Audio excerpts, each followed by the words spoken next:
Hey everyone, Tim Nolan here from Highly Effective Schools.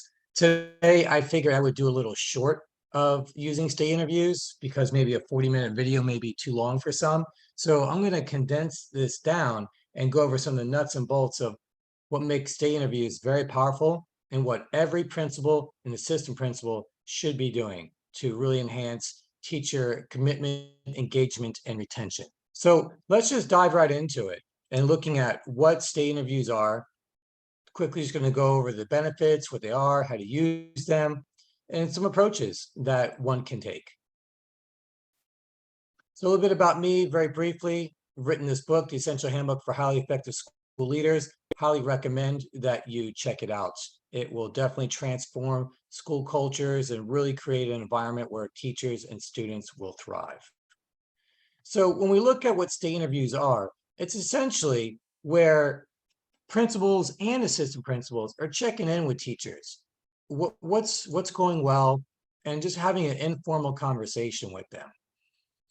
And it's really designed for principals and assistant principals to consider that let's look at the ones that you really want to keep. Depending on how large your school is, you may not be able to get to everyone. So focus on those that are high performing, ones maybe who have the potential to be high performers. Those are really good places to start. When we look at the benefits of stay interviews, so it's allowing teachers to have some critical one-on-one time with school leaders. It allows them to be heard.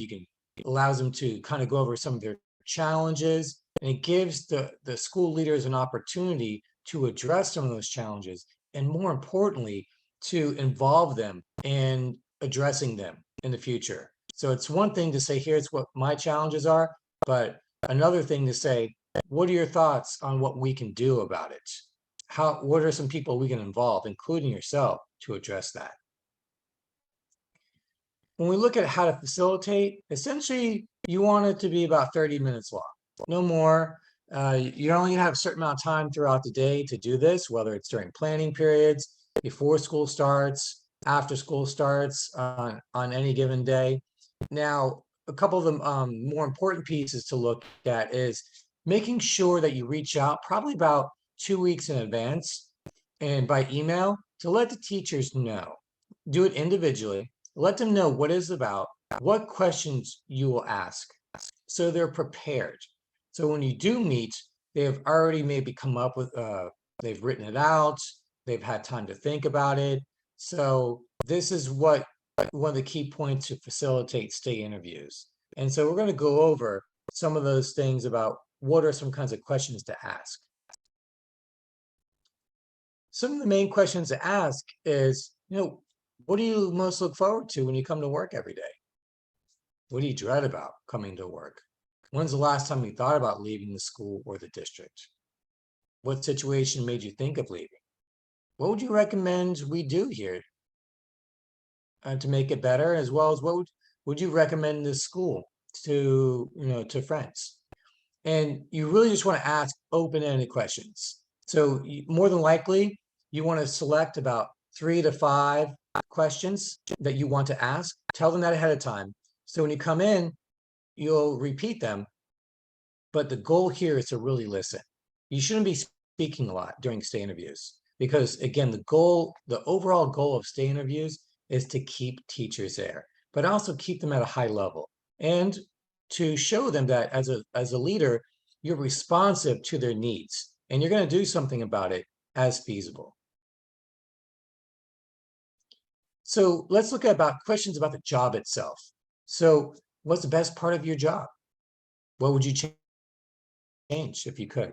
What are some talents that are not being utilized? What would make your job more satisfying? And what can I, if you're the principal or the assistant principal, do more or less of? Give them the opportunity to come up with some potential solutions. Then start asking about the culture. Do you feel valued and recognized here? How would you like to be recognized for the work you do? What are you currently not doing here or what are we currently not doing here you feel that we should? Do you feel your feedback is welcome? A lot of people don't feel like their feedback is welcome. This is a great opportunity. Now, they may not want to tell you face to face, but I think it's really important to convey that with your body language and your posture that, listen, I really want to hear what you think. If you if you don't like how things are going, I want to hear that. We're going to do something about it, and I want you to be part of that. It's really important to convey that to teachers. Otherwise, they're going to feel like this is a waste of their time.